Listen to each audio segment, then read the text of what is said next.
আমার বাপ লক্ষিন্দরকে পাঠিয়েছি, কিন্তু সে যে এখনো ফিরে আসছে না কেন? কোথায় বাপ লক্ষিন্দর? এই তো আমি ফিরে আসছি পিতা। শোনো বাপ লক্ষিন্দর, তোমাকে যে কাজের জন্য পাঠিয়েছিলাম তুমি তার কি করেছ?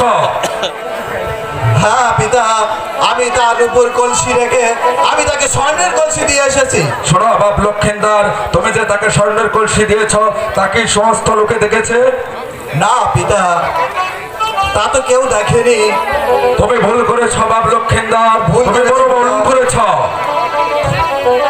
তুমি আবার চলে যাবে ওই নতুন বাজারে, সেখানে গিয়ে দেখবে বেহুলা সখী তাদের সখীগণদেরকে নিয়ে মাটির পুতুল দিয়ে খেলা করছে। তুমি তার মাটির পুতুল রেখে তাকে স্বর্ণের পুতুল দেবে। ঠিক আছে পিতা, আপনার আদেশ আমি মাথায় নিয়ে আমি আবার চলে যাচ্ছি। লক্ষিন্দর, তুমি যেন স্বর্ণের পুতুল দেবে তা যেন বাজারের সমস্ত লোকে দেখে। ঠিক আছে পিতা, আপনার আদেশ আমি মাথায় নিয়ে আবার চলে যাচ্ছি সেই সারবান্দার ঘাটে। যাও বাপ লক্ষিন্দর, আমি তোমাকে আশীর্বাদ করি তুমি যেন কাজ হাসিল করে ফিরে আসতে পারো। রাজা, তুমি তোমার মেয়েকে কিছুতেই ধরে রাখতে পারবে না। যে কোনো ভাবে হোক তোমার মেয়েকে আমার পুত্র বধূ করে আনবো।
আমরা এখানে বসে আর পুতুল খেলা খেলবো। হ্যাঁ সখী, তাই করো।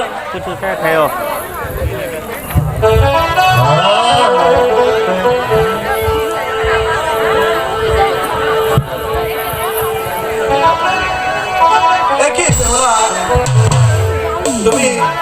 তুমি একজন রাজার মেয়ে হয়ে তুমি সামান্য একটি মাটির পুতুল দিয়ে খেলা করছো?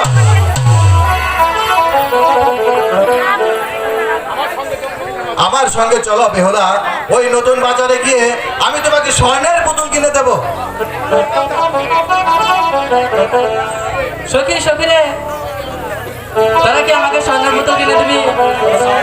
আরে শুনেছেন ভাইরা, আগে আমরা হলাম দাসী, আমরা কোথা হতে স্বর্ণের পুতুল কিনে দিব?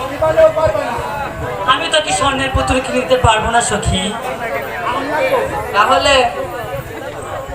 আমি ওই সুখসার সঙ্গে চলে যাবো। চলো সখী, তোকে যদি স্বর্ণের পুতুল কিনে দেয়, দেখি আমাদেরকে কিনে দেয়, তাই না বলো? হ্যাঁ তাই চলো বেহুলা, ওই নতুন বাজারে নিয়ে গিয়ে আমি তোমাকে কি স্বর্ণের পুতুল কিনে দেবো।